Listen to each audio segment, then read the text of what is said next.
আসতে দেব না। স্বাধীনতার পর থেকে এই বাংলাদেশের মানুষ, জনসাধারণ আমরা বঞ্চিত হয়ে এসেছি। 24-এর অভ্যুত্থানে হাজারো জীবনের বিনিময়ে আমরা নতুন এক বাংলাদেশ বিনির্মাণের সুযোগ পেয়েছি।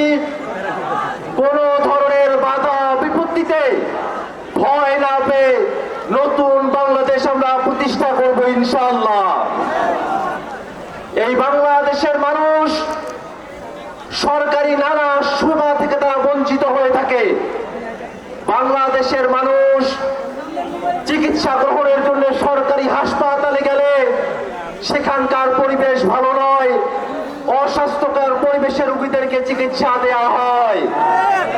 কিন্তু উন্নয়নের গল্প আমাদেরকে শোনানো হয়েছে, আর স্বাস্থ্যকর পরিবেশে সঠিক উপায়ে আমাদের রোগীরা চিকিৎসা পাবে এই ব্যবস্থা এখনো বাংলাদেশে করা হয় নাই। বাংলাদেশের শিক্ষার্থীরা গরিব ঘর থেকে যারা উঠে আসে, তারা অনেক ক্ষেত্রে ভার্সিটি পরীক্ষাগুলো দেওয়ার সময় যাতেই টাকা পয়সার অভাবে ভার্সিটি ভর্তি পরীক্ষাতেই বসতে পারে না। অতএব বাংলাদেশের আর্থসামাজিক পরিস্থিতিতে মানুষে মানুষে অর্থের যে বৈষম্য, রাষ্ট্রকে সেই বৈষম্য দূরীকরণের ভূমিকা পালন করতে হবে। ভাইরা আমার, বাংলাদেশের থানাগুলোতে দুর্বল মানুষেরা যদি কোনো মামলা নিয়ে যায়, পুলিশেরা সেই মামলাটা নিতে চায় না। থানাগুলো দালাল দিয়ে ভরে থাকে। বাংলাদেশের থানাগুলো, বাংলাদেশের সরকারি অফিসগুলো দালাল মুক্ত করতে পারাটাই আমাদের রাজনীতি। ভাইরা আমার, এই বাংলাদেশে বিগত সময়টাতে যারা গুম খুন ক্রসফায়ার করেছে, সে আওয়ামী ফ্যাসিবাদী শক্তিরা বাংলাদেশে নানাভাবে প্রবেশ করবার চেষ্টা করছে।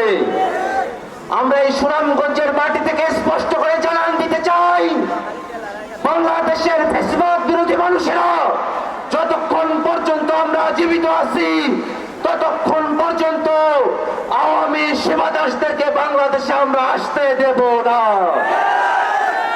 বাংলাদেশের সরকার, অন্তর্বর্তীকালীন সরকার, পরবর্তীতে যে কোনো সরকার গঠিত হবে, তারা ভুল বিভ্রান্তি করবে, আমরা তার সমালোচনা করব, ভুল ধরিয়ে দেব, কিন্তু ওই আওয়ামীদের ষড়যন্ত্রে আমরা পা দেব না। ভাইরা আমার, নতুন বাংলাদেশ করতে হলে বাংলাদেশের প্রতিষ্ঠানগুলোকে নতুন করে বিনির্মাণ করতে হবে। বাংলাদেশের সব থেকে বড় সংকট, বাংলাদেশের রাষ্ট্রীয় প্রতিষ্ঠানগুলোতে দলীয় নিয়োগের সংকট। দলীয় নিয়োগ মুক্ত হবে, স্বাধীনভাবে নিরপেক্ষভাবে বাংলাদেশের রাষ্ট্রীয় প্রতিষ্ঠানগুলোতে নিয়োগের বন্দোবস্ত আমাদেরকে প্রতিষ্ঠা করতে হবে।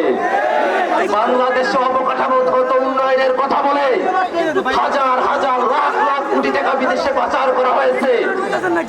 আমরা বাংলাদেশে এমন সিস্টেম দেখতে চাই, কোন চেয়ারম্যান, কোন মেম্বার, কোন প্রতিনিধি, সরকারের কোন কর্মচারী, তারা যদি ছোট্ট কোনো উন্নয়ন প্রকল্প হাতে নেয়, সেই উন্নয়ন প্রকল্পে কত টাকার ইট, বালি, সিমেন্ট ব্যবহার করা হলো, তার পূর্ণাঙ্গ হিসাব বাংলাদেশের জনগণের কাছে উন্মোচন করতে হবে।